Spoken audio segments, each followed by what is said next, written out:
everybody and welcome to the channel. I am Richard. Today I'm gonna bring you into a sad and dark future. The year is 2099.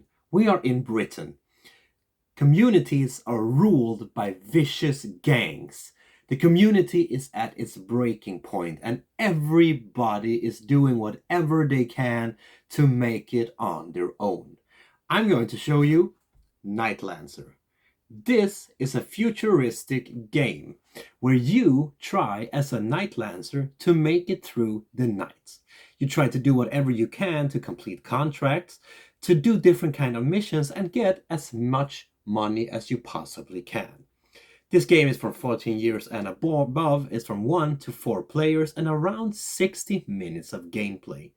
I'm going to show you the setup today. I'm going to show you an overview of the game. So let's just have a look at it.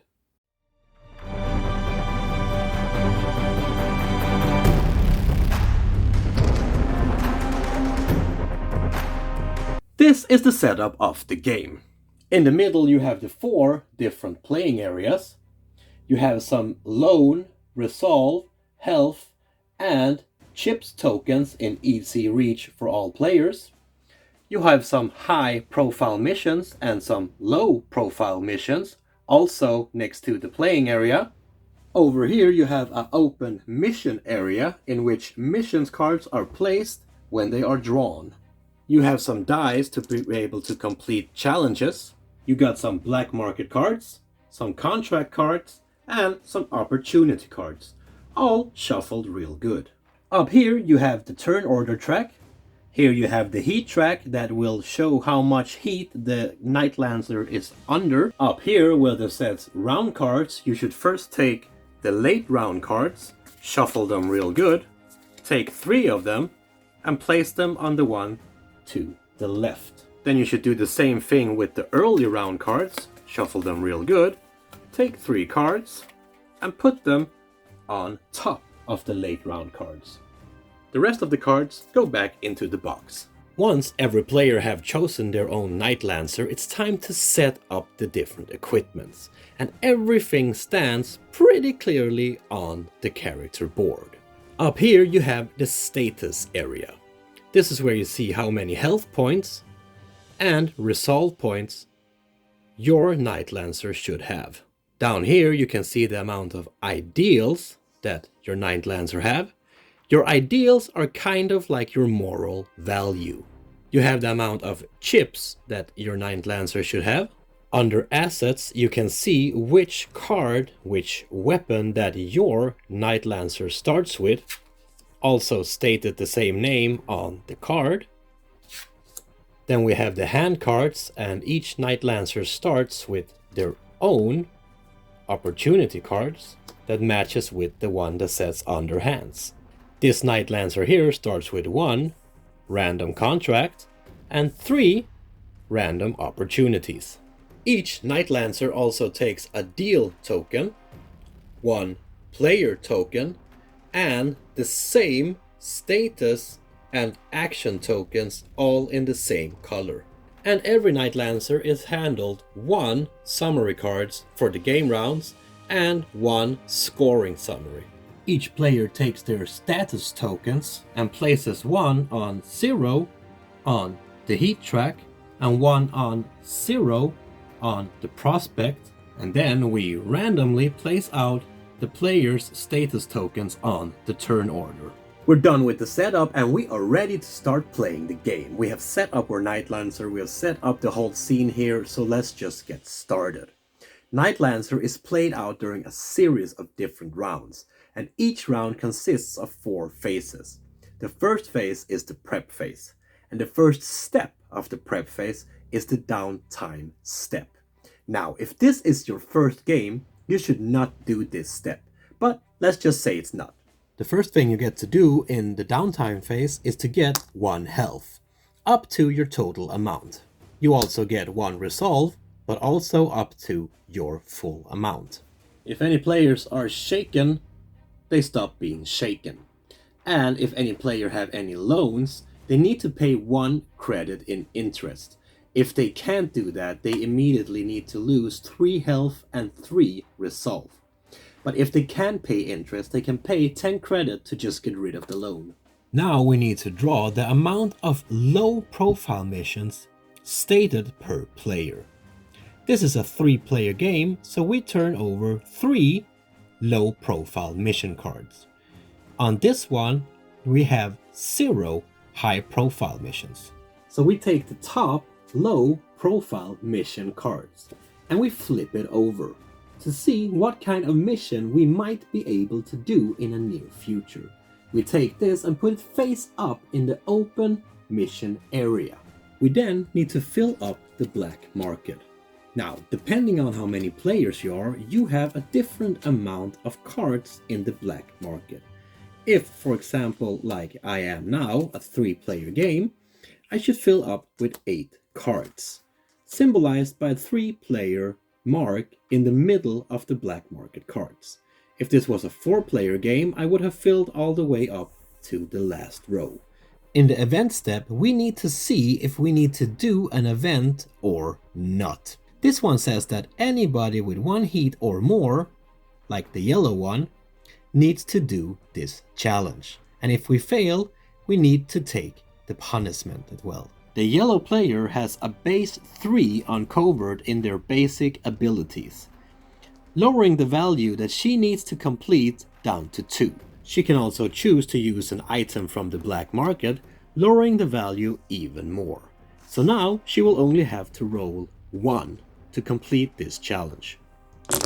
She gets 3 and completely crosses this challenge. There are many different types of challenges in this game for you to take on. This one, for example, is a covert challenge. This one right here is a streetwise challenge. Then we have this one, which is a mechanical technical challenge. Then we have this one, which is a melee combat challenge.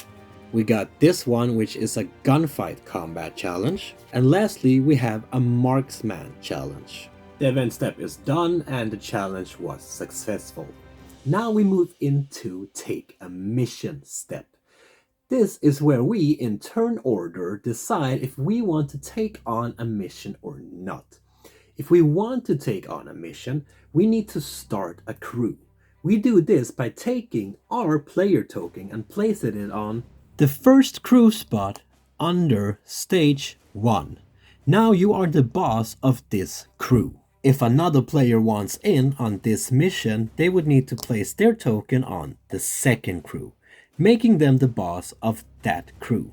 Another crew may join one of these crews if they agree to it. So for example, if the green one agrees to the blue becoming a part of their crew, they would place their token beneath the boss token. A player may also leave a mission, making the other player the boss of that crew. Some of the contracts also let you block out the second crew option, meaning that if you place your token on the first crew, you can take your deal token here and put it on the second crew, making this mission solely for you. You can also choose to lay low instead and just regain some health and some resolve, but also reducing the amount of heat that you got on yourself. Players that have 5 or more heat will always need to lay low. We move into phase number 2. This is the street phase. This is where we get to take our little action tokens here and put them out on the board to choose actions that we would like to do. For example, if I would like to buy a black market card here, I would take my token and I would put it on the round little spot here, giving me the opportunity to buy one of the 2 available cards. In this square here, we have a bunch of different action spaces, depending on how many players you are. If you are 4 players, you can use these spaces out here, but if you are 3 players, you may not. And if you are 2 players, you may not use the one with 3 and 4 players. If we look at the yellow area here, we can see that these actions here will give us 1 contact cards. The green ones will give us 1 credit and 1 health, and the purple ones will let us draw opportunity cards. Some of these in the middle and also in the sides are split up in 2, giving us the options to choose either yellow or purple, but they will also increase your heat. If you use the circles in the middle, you will also get one resolved. You can also choose to deal with the Euro Mafia. Again, the amount of players will tell you how many spots are available. When doing this, you can choose to either get 10 credits and a sweet little loan, or you could choose to pay the amount stated on the round card to get more prospects. Down here you can see the amount needed. You can buy 1 or 2 prospect per action. You could also choose to use the action to discard one of your cards on your hand to reduce your heat. Last action available is the open spaces. Here we can choose to rest to gain some health and resolve, or do some hard work to get 1 credit. At the end of the prep phase, we discard any missions that does not have any crews on them. We now move into the mission phase. This is where the players involved in a mission actually have a chance to complete this mission. The first step of the mission phase is the loadout phase. This is where each player involved in the mission gets to load out 3 different equipment cards that they might need to make this challenge easier for them. It can be a weapon card, it could be an armor card, or a gear card, whatever it is that you need to be in a better position to complete this, but you can only bring 3. The player now need to choose which route they would like to take. If they choose this one up here, for example, they would need to take a covert challenge. And down here it's a more technical one. If they manage to complete the challenge, they move on to the next step right away. But if they fail, they will get different types of penalties, or in the worst case, end the mission. The missions are completed the same way as I showed you in the event phase. You have a challenge, here for example it's covert, and you need to beat number 7. And again, you can use your abilities, you can use different cards, and you roll dices. If you succeed this one, you move on to the next challenge. If you do not succeed them, you do down here and need to do the failure test as well. So here you would do, for example, melee and need to beat number 7. If you do not complete this, you will have to take the penalty. But let's say that the yellow one did not fail the last test and managed to move on. Then it would still be in the same position. But if the blue player fails this test and the yellow one completes it right away, they would move their token to stage 3 on the first crew spot, now taking the lead in this mission. Once the blue one have followed, we move into a face-off. If 2 players ends up on stage number 3, the one that is in the first crew spot gets to decide a challenge to face off the other player. So if this player, for example, choose melee battle, they would need to roll the dice, use their equipment, and the amount that they will have is the one that the blue one would have to beat. The other player also have an option to abandon the mission. The player that managed to complete the mission is the player that get the payments. To be able to complete the different types of missions, you have a lot of different gears you can use from the black market. But you also have a bunch of different contacts. These are different people that you can use to either sneak by or become more powerful. But you can also use the different types of opportunities that will also give you just a little bit more advancement in your game. With the mission phase done, we move into the end phase. This is where we need to change the turn order. We need to take the status markers and put them below the turn order track. Then, in order of least to most heat, place the status markers on the first available space on the turn order, meaning that the player with the least amount of heat becomes the first player, and so on. Now each player needs to discard cards, so they only have 6 cards on their hand. And if there's no more round cards on the board, we move into the scoring phase to see who have won. To start calculating scores, first we need to see if we have any loans. If we have a loan, we need to pay 10 credits to get rid of this, or we will lose 5 prospect. From the opportunity cards as an effect of that card. For each heat a player has, they must pay either 2 credits or discard 2 cards from their hand, or they will lose 1 prospect per heat. For the rest of the credits that a player have on their hand, they may pay 5 credits to get 1 prospect. Finally, there is a bonus. Remember the ideal shard here, or the moral shard we can call it? The higher your ideal or moral is, the more scores you get per agenda card that you have in your assets. So for example, if you have a really high ideal, you would get 1 prospect for every 2 agenda card. But if you have a really low ideal like 0 or 1, you would get nothing. The player with the most prospect points at the end of the game is the winner. So I have showed you 3 of the different characters in this game. But there is a total of 10 different characters in this game. All with different looks, different abilities, different starting equipment, and also different background stories. So here you can read a little bit about the character itself, what their height is, their weight and age, and also their specialty. The artwork here on the cards are quite well made. It actually looks quite realistic and really gets you the feeling of how it is to be in this world. It's quite detailed also on the contact people here. You have the contact people down here and you have the different options up here. It's really well stated and you never really feel like you don't understand what a card does or does not do. You can always just read the text and pretty easily figure out what you can use them for. And the boards here in themselves are quite simple made actually. I mean, but it feels kind of good. The only thing is that if you have a clumsy person in your party, well, it might move around a little bit. But as long as you play with this as an adult, there's really no worries at all. The same thing with the text on the board. It always says what the different actions does. And the same thing here, you never feel like you don't understand what that ability is for and why you should use it. The rulebook itself is pretty clear and gives you a good picture of the game. You get an introduction about the game and what has happened so far.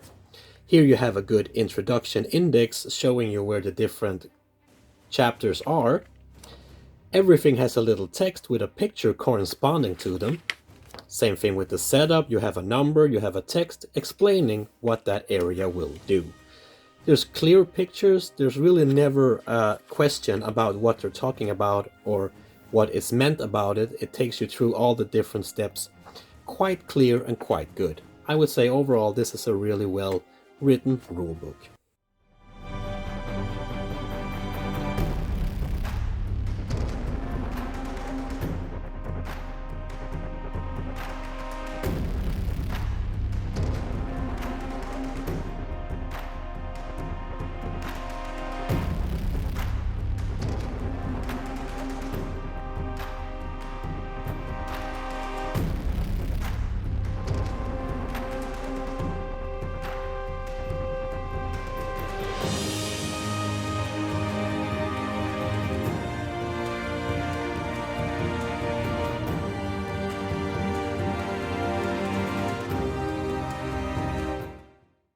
So there you have it, people. That was Nightlancer for you. A futuristic sci-fi tactical card game. This game is quite cool. The game is not that complex, really. Once you have played a few rounds, you easily and kind of fast come into the rules. There's a lot of things to keep in mind though, because the different characters and their different abilities, they actually do matter. Some of these characters might need more weapons and armor, and some of them are more sneaky and might need more contacts instead, or use more opportunity cards. It's really up to the player to figure out what they need to manage and complete the different types of contracts or missions that they have. It's a quite cool game. And you really need to sit down and figure out what kind of route you would like to go. Would you like to be more forceful? Would you like to be more smart and sneaky? That is up to you as a player, and that's why this game doesn't really get that boring, because there's a bunch of different characters, a bunch of different abilities, and a lot of different cards and contacts for you to use. The missions themselves never really get boring either, because there's a lot of different ones. There's the easier ones and there are the harder ones. There's also a solo option and a cooperative option in this game. I have played this solo a few times and I really did enjoy it. I played it with friends in a cooperative mode and I really did like that as well.